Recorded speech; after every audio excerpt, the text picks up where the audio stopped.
vamos matar quem roubar. Eu quero entender o que essa declaração quer dizer. O senhor está dizendo que vocês vão matar o ladrão de celular, o sonegador de impostos, o político corrupto, a mulher que rouba na venda 2 litros de leite para alimentar o filho. Quem que o senhor está dizendo que vai matar? Foi uma bela declaração que eu dei no púlpito. Foi transmitido aqui, inclusive, pela Globo News. Então, vou contextualizar a declaração para responder você de maneira muito precisa. Eu estava falando que nós vamos viver num país em que você vai poder andar com seu celular na rua e você vai comprar as coisas que você quer e você não será assaltado. Quem tentar te fazer isso vai morrer. O que eu estou demonstrando num discurso político? Que se você estiver diante de um assalto à mão armada, que é o grande problema que gera medo das pessoas na rua, São Paulo, a taxa de homicídio a cada 100 mil habitantes no meu estado, que é São Paulo, diminuiu bastante. Já já, São Paulo vai ultrapassar uma taxa menor que a dos Estados Unidos da América, em termos de homicídios a cada 100 mil habitantes. Entretanto, todo mundo fica inseguro andar em São Paulo. É o assalto à mão armada. O assalto à mão armada, hoje, um policial em São Paulo, não São Paulo, no Brasil, ele tem a possibilidade de legítima defesa de terceiros, que é se alguém está assaltando você à mão armada, ele poder agir de maneira armada. Tentar um tiro não letal, se acontecer de ser letal, aconteceu. O que eu estou avisando é, o approach, a resposta que a presidência da República tem que dar é o bandido ser tratado como bandido e o cidadão como cidadão. E que o cidadão não tem que ter medo. Aquilo é um recado político importante de uma intenção de um próximo presidente de enfrentar de maneira muito dura o crime. Mas não tem um risco de matar inocentes? Eu estou falando isso porque o senhor está falando que foi um discurso que o senhor fez lá na convenção, a gente assistiu, a gente acompanhou. É um slogan da campanha. Eu já vi o senhor falar várias vezes, a gente leu aqui o plano de governo, o senhor explica do que se trata. Teve até bichinho de pelúcia sendo vendido ali com essa frase, então o senhor usa muito isso, né? Sim. É uma marca da campanha. O senhor não teme abusos em nome do senhor, como líder do grupo, usando esse slogan? Não, não temo. A gente já vive numa sociedade do abuso. Primeiro, a gente vive numa sociedade em que o abuso e a violação de direitos humanos se tornou regra. A exceção se tornou viver em lugares seguros em que você não é assaltado por todos os lados. A gente vive uma sociedade de medo. Portanto, eu quero inverter isso. A minha declaração foi muito clara. Hoje, diante de um cidadão armado, uma pessoa... Acho que nem tem como haver muito engano. Se você é um policial e está na rua e está diante de um bandido que está apontando uma arma para uma pessoa, como agora, não sei se acompanha um caso horroroso aqui no Rio de Janeiro, de um menino autista, estava no meio da rua, um bandido armado tentou roubar o cordão dele, ele entrou em pânico, o menino fugiu, o cara atirou e matou ele pelas costas. O que um policial deveria fazer diante desse caso? É fazer uso da força.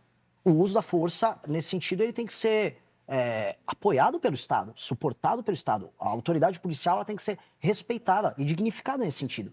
Isso não significa que o abuso ele tem que ser acobertado ou achar que as consequências do abuso são meros números. Não. Mas isso é diferente de matar como política de Estado, né? O que o policial pode fazer no momento de uma ocorrência como essa está permitido. Sim, né? Constitucional. Agora, o que eu entendo quando o senhor fala, vamos matar, que isso vai ser uma política de Estado. Aí é uma confusão, Natuza, desculpa interromper, entre um slogan e uma prática. Eu não vou permitir que policiais fiquem andando atirando a esmo, isso nem existe.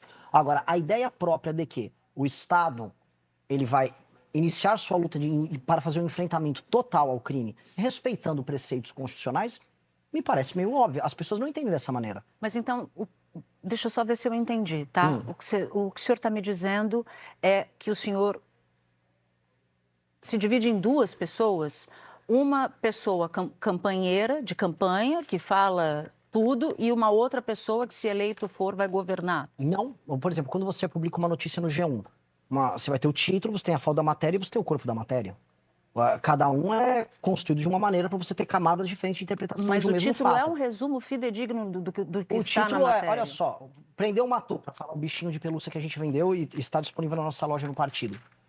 Se você é um bandido, você tem apenas duas opções no meu governo. Ou você vai ser preso, ou se você reagir, você vai terminar morto ou machucado. Não tem outro caminho. Se você é um bandido armado, está cometendo um assalto... Mas isso já é assim hoje. Se o bandido reagir numa ocorrência, ele pode morrer. Sim, espero que aconteça mais. E se ele for preso, que ele fique preso. Porque hoje a regra é o prendeu, soltou. Hoje você prende, vem uma audiência de custódia, solta. Eu aposto dinheiro que aquele cara que matou o menino autista agora com cordão, ele é um reincidente. Porque tem quase aquela proporção Pareto, quase todo mundo que comete os crimes são as mesmas pessoas, e essas pessoas são reincidentes e retornam à rua. Hoje a regra prendeu, soltou. A provocação do prendeu ou matou você tem que ter dois caminhos. O prendeu ou matou, não tem outro caminho. O senhor se inspira muito, e eu ouço muito o senhor falar do Bukele em El Salvador. Eu queria saber do senhor se é nisso aqui que o senhor se inspira, agora ampliando mais para o plano de segurança como um todo. Olha só, a gente sabe, ele reduziu de forma drástica o crime, mas olha só a que custo. Prisão sem mandado, ampliação do tempo de prisão sem ordem judicial, redução drástica de habeas corpus, dificuldade de acesso a advogados, prisões baseadas em denúncia anônima, perfil territorial e até tatuagem. O senhor sabe disso, o senhor acompanha. Isso aqui é a fórmula. Queria saber se o senhor vai fazer uma coisa parecida dessas no Brasil. A fórmula é o que está disposto no livro amarelo e boa parte daquilo que a gente defende passou agora no Congresso Mas disso Nacional. aqui que eu falei, o senhor bebe nessa fonte. Não, eu bebo na fonte da capacidade de ação e resolução do Estado. El Salvador não é igual ao Brasil. Eu vou dar um exemplo. Eu respeito e acredito muito na ideia de que o poder executivo tem que ser capaz novamente de executar coisas. As pessoas em El Salvador não tinham mais autoestima, as pessoas não conseguiam andar nas ruas. E ele teve um approach, ele teve uma vontade de ação que ele conseguiu realizar e concretizar uma mudança. Eu respeito isso. Agora, o Brasil não é El Salvador. Eu não vou concordar com tudo que ele faça, nem ele vai concordar, eventualmente, me tornando presidente, com tudo que eu faça. O Noboa, se vocês pegarem um caso, para fazer uma crítica boa ao modelo de El Salvador, o Noboa tentou copiar o que o Bukele fez em El Salvador num contexto equatoriano. Não funcionou como o El Salvador, porque o Equador tem um tráfico internacional de drogas, tem acho que um cartel chamado Los Lobos, poderosíssimo. Mas onde é a diferença do senhor para ele, então? Já que Eu a gente não está falando da faria, diferença. lá, criticam que ele faz, por exemplo, julgamentos coletivos ou prisões sem mandado. Não faria isso. Até porque a Constituição Exato, aqui não permite. mas não é uma transposição. O que o Bukele fez está num contexto eu salvadorenho, dentro de um sistema normativo dele. O que nós vamos fazer vai ser dentro de um contexto nosso, com as dificuldades e vicissitudes de um país como o Brasil. O crime organizado no Brasil é muito diferente de El Salvador. O PCC não existe. Você tentar explicar para uma pessoa de El Salvador o que é o PCC, ele mesmo não vai entender. Os Estados Unidos não entendem como funciona o PCC. Os mecanismos que você vai ter de enfrentamento serão outros. Agora, a vontade de agir para resolver esses problemas tem que ser a mesma. A vontade, a disposição do líder em resolver um problema histórico. Desculpa, vale a pena pegar um outro cara que eu cito, que é o Milei. Milei estava na convenção do Flávio Bolsonaro agora. Eu não teria nenhum motivo para falar, eu gosto, eu acho o Milei maravilhoso. Dito isso, a intenção do Milei, durante a campanha, de falar dos problemas econômicos argentinos, mesmo quando impopulares, é uma dinâmica que eu gosto também. O Brasil é igual à Argentina? Não, as potencialidades são diferentes. Mas então, sim. já que a gente está falando de Brasil, vamos fazer um ponto a ponto Por aqui. favor. Prisão sem mandado. Não acredito em prisão sem mandado. Ampliação do tempo de prisão sem ordem judicial. Tem que ter ordem judicial. Redução drástica de habeas corpus. O habeas corpus, se você cometeu um crime hediondo, você não tem direito ao habeas corpus. Dificuldade de acesso a advogados. Não, você tem que ter acesso a advogado. Julgamentos coletivos, o senhor já falou Não, que pelo é amor de com Deus. prisões baseadas em denúncia anônima, perfil territorial e tatuagem. Não, para você ser enquadrado como membro de uma facção, você tem que ter uma investigação prévia. Mas então o que o senhor vai fazer de parecido com o Bukele? Eu não entendi. Pelo amor de Deus, eu acabei de falar, o enfrentamento ao crime organizado é a Mas intenção. essa é a forma, é a bula. Se essa é a bula... Não, a bula dele pode ter esses elementos. A construção de grandes presídios, a ideia de que você vai tratar a facção criminosa como um ente anômalo dentro da sua sociedade. E aí você vai ampliar a capacidade de ação do Estado. Por exemplo, ele criou um estado de exceção. O estado de exceção... Eu quero, só para a gente entrar nisso, É, mas é a antes... minha resposta para ela. Não, mas é porque eu vou complementar e você vai Então, ter tá chance bom. de dar a resposta para as duas. São muitos vídeos, muitas falas suas em que o senhor parece ter muito mais inspiração, se inspirar muito mais no Bukele do que o senhor está descrevendo agora. E aqui, de novo, eu acho que vale a pena dizer como o Bukele conseguiu essa fórmula, como ele chegou à implantação dessa fórmula. Ele demitiu todos os ministros da Corte Constitucional, ele aposentou compulsoriamente 1/3 dos juízes, hoje ele controla o Congresso de lá, a Assembleia, a imprensa não é livre, muitos jornalistas tiveram que sair do país para não serem presos, basicamente, em outras palavras, não há democracia por lá. E no seu plano de governo, o senhor deixa muito claro que o senhor vai combater o crime fazendo decretos sucessivos de estado de defesa e que essa é a sua IGLO, que essa é a sua fórmula.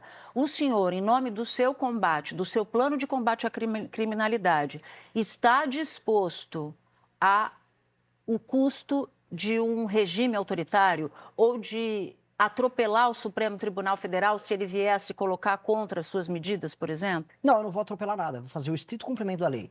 O estado de defesa, que é necessário para que uma operação policial aconteça em uma favela ou numa cidade tomada pelo crime, se necessário, será colocado naquela região. Então O você não vai Michel fazer Temer- nada como o Bukele. Mas eu não sou o Bukele, eu sou brasileiro, meu nome é Renan Santos, eu não sou neto de palestinos, eu tenho outra família, eu nasci na Moca, eu moro no Brasil e eu vou criar políticas de segurança muito duras para destruir o crime num contexto brasileiro. Não adianta achar que é uma regra de 3. Porque senão eu vou falar o seguinte, olha, um país que virou uma ditadura foi a Venezuela e um dos momentos para a criação da ditadura foi o senhor Hugo Chávez crescer a economia de maneira artificial e aplicar políticas sociais. Isso significa que se eu aplicar políticas sociais e crescer o país economicamente eu vou virar um ditador? Não. Isso significa que eu vou ter que deixar de fazer políticas econômicas e sociais para crescer um país? Não. Eu estou falando que uma coisa não precisa ser correlacionada com a outra. Você pode ter políticas de segurança séria e você pode ser um democrata. E essas coisas cabem numa democracia. Você não está vendo eu falar, vou sobrepor a democracia brasileira em nome do meu... Não, o combate ao crime, inclusive, é uma maneira de garantir a existência da democracia brasileira. Estamos exatamente no Rio de Janeiro. Existe democracia plena no Rio de Janeiro? Com aquela turma toda que foi presa lá na LERJ, a própria Polícia Federal que falou que havia uma relação muito clara entre Comando Vermelho e o Bacelar, TH Joias na campanha do Flávio Bolsonaro, TH Joias que é do Comando Vermelho na campanha do Flávio Bolsonaro. Existe, qual o modelo democrático aqui? Há uma ficção de democracia nesse sentido. A melhor maneira de garantir a democracia é você garantir que os instrumentos republicanos do Estado funcionem. Senão você não tem nada. Eu fui para uma cidade no Ceará que chama Santa Quitéria. Essa cidade foi tomada pelo Comando Vermelho. O prefeito ganhou a eleição usando o Comando Vermelho. Ele importou aqui do Rio de Janeiro um monte de bandido. Da cidade dos bairros abandonados, não é isso? Não. Isso é Uraponga. Santa Quitéria é uma cidade que tem urânio. Inclusive, eu acho que tem um parente do Kassab lá, próximo, que ainda atua na área. Santa Quitéria, o prefeito ganhou a eleição chamando membros do Comando Vermelho para participar, servindo como capangas, impedindo que as pessoas votassem. E isso não é opinião minha, ele foi afastado por conta disso, pegaram a relação com o Comando Vermelho. Como é que eu vou atuar ali?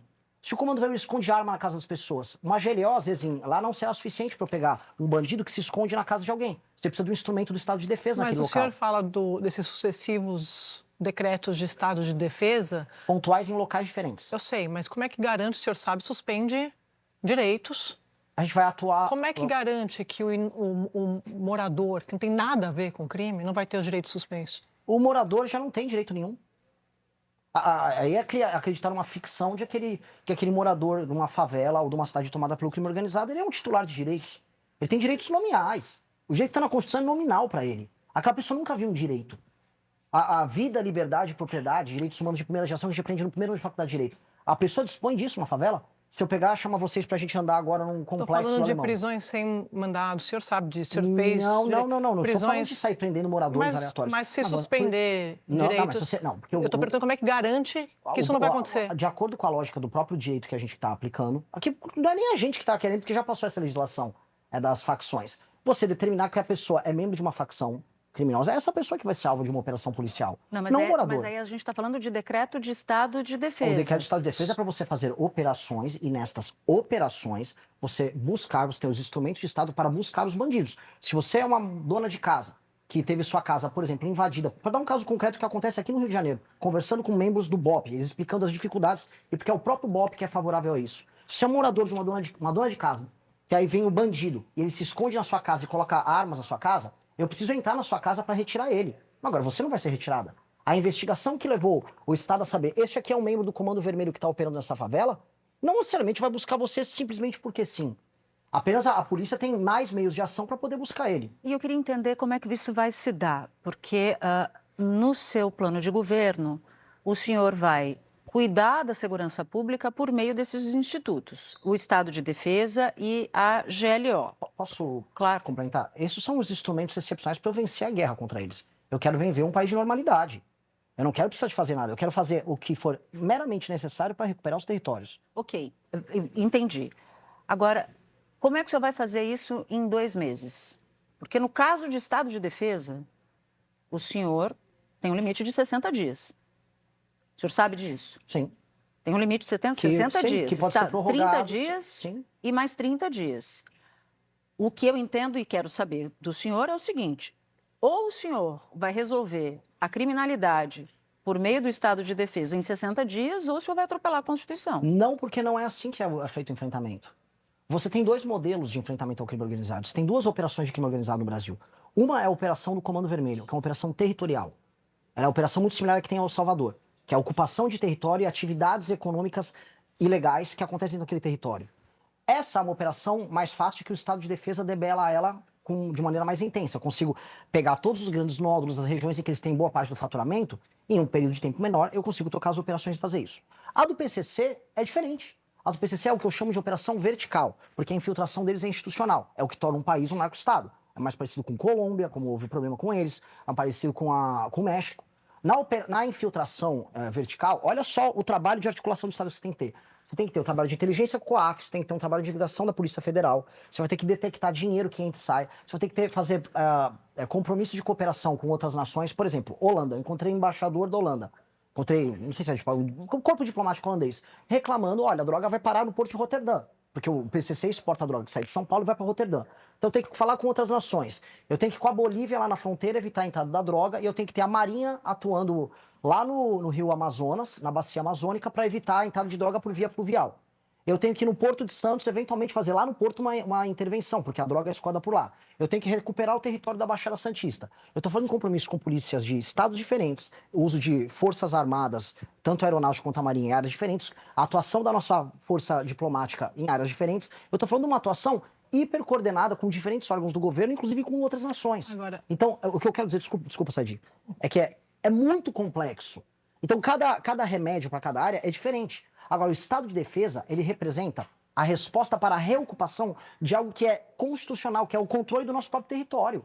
Agora... Eu preciso retomar o meu território. Viver Desculpa, Sadi, mas 5 segundinhos. Eu já passo a bola. Não é um mal de cara que faz live, eu gosto de falar. Se eu não recuperar o território, eu não estou cumprindo eu estou prevaricando como presidente.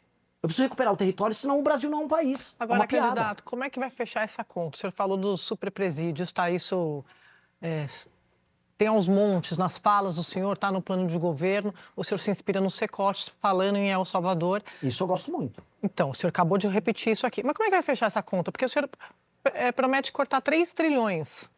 O senhor quer construir superpresídio. De onde vai sair esse dinheiro? O novo regime fiscal, o corte de gastos não é... no papel, matemática. Não, matemática, de maneira clara. Eu preciso fazer o corte de gastos que tem um novo regime fiscal. O que é o novo regime fiscal? Tudo aquilo que envolva gatilhos para aumento automático de gastos, por exemplo, as indexações e as vinculações, eles vão virar corte, a redução deles vai virar superávit. E eu vou resolver questões orçamentárias com esse superávit. Tudo que for corte de gasto, vira aumento em investimento. E presídio é um gasto que o Estado vai ter que fazer um investimento em infraestrutura para receber esse corpo prisional. Então, eu vou ter que gerar espaço fiscal para investir nisso também. Quanto que gasta hoje? Qual é o gasto hoje com presídio? Eu não sei estimular aqui quanto eu gasto com presídio. Eu sei que eu preciso construir de 300 a 500 mil vagas.